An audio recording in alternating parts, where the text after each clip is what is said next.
भुसिंगे, मी बेंबळेची वाडीचं राहणार आहे. जे आपले उमेदवार आहेत त्यांच्या सन्मानार्थ तुम्ही काय सांगणार? आपले उमेदवार आहेत संगीत प्रताप भुसिंगे.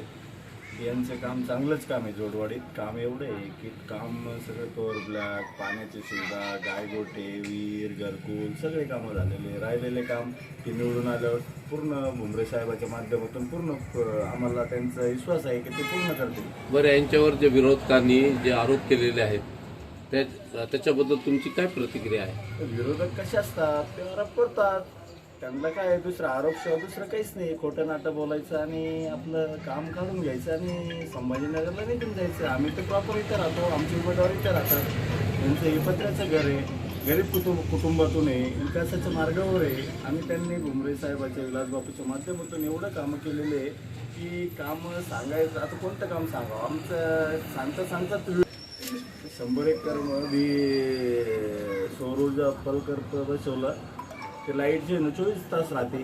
त्याचा फायदा आम्हाला झालेला आहे. जोडवाडी ग्रामपंचायतमध्ये वावर होतं तर ते ग्रामपंचायतचं वावर होतं तर तिथं सौर ऊर्जाचं सगळं काम पूर्ण झालेलं आहे. तर 24 घंटे लाईट असते आम्हाला. तर त्याचा फायदा झालेला आहे. विरोधकांनी तुमच्या उमेदवारावरती गाय गोटे विहिरीमध्ये भ्रष्टाचार केलेला आहे, त्याच्याबद्दल तुमचं काय म्हणणं आहे?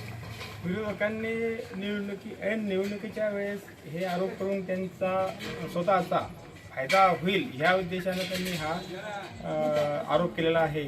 आणि ह्या आरोपात काही तथ्य नाही असं आम्हाला तरी वाटतंय.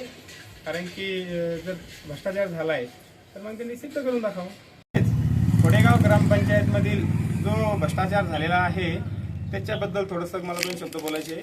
खोडेगाव ग्रामपंचायतमधील जो 67 लाखाचा भ्रष्टाचार झालेला आहे त्यांनी त्याचं लोकांना स्पष्टीकरण द्यावं. दुसऱ्यावर आरोप करून काय स्वतःचा फायदा करून घेण्यापुरतं बोलणं हे चुकीचं आहे. परत त्यांनी खोडेगाव ग्रामपंचायतमध्ये 17 लाखाचा सेफ्टी टँक 3 वेळेस नारळ फोडून सुद्धा तो काम पूर्ण केलं नाही, तसंच बिल काढून घेतलेलं आहे.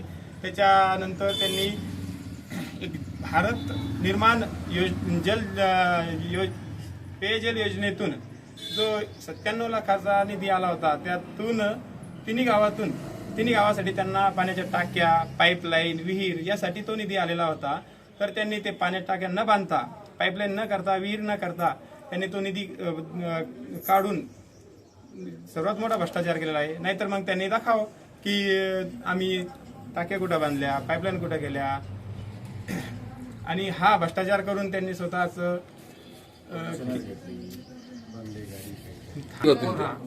ते लाईन लागेल त्यांनी स्वतःचे खिसे भरून तसेच त्यांनी स्वतःचाच ह्या इतका सर्वात मोठा घोटाळा करून स्वतःचाच विकास केला, लोकांचा विकास न करता. तर त्यांनी हे दाखवावं लोकांना की आम्ही स्वतःचाच विकास केला, लोकांचा विकास आम्ही करत नाही. परत त्यांनी आपलं धारेश्वर संस्थानवर 1 कोटीचा जो निधी आला होता भुमरे साहेबांच्या माध्यमातून, तिथं त्यांनी प्रत्यक्षात 15 ते 20 लाखाचंच काम केलेलं आहे.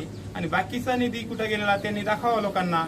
तिथं साऱ्या जनतेला दिसतंय. सर्कलमध्ये जितके आमचे गाव आहेत, 10-11 गावं जे आहेत पंचायत समिती गणातील, हे सारे लोकांना माहिती आहे की तिथं काम किती झालंय, भ्रष्टाचार किती झाला आहे.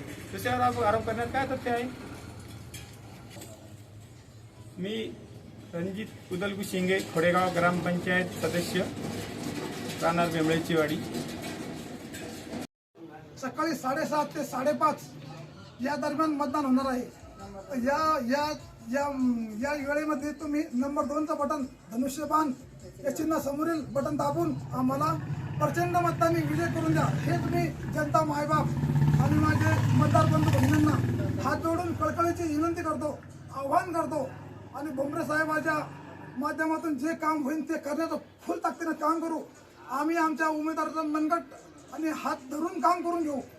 फक्त आम्हाला एक संधी द्या गरीब जनतेची सेवा करायची. नागरिकांना एकच आव्हान आहे, येणाऱ्या 7 तारखेला धनुष्य बाणावर समोरील बटन दाबून बहुमतांनी विजय करा ही संधी द्या.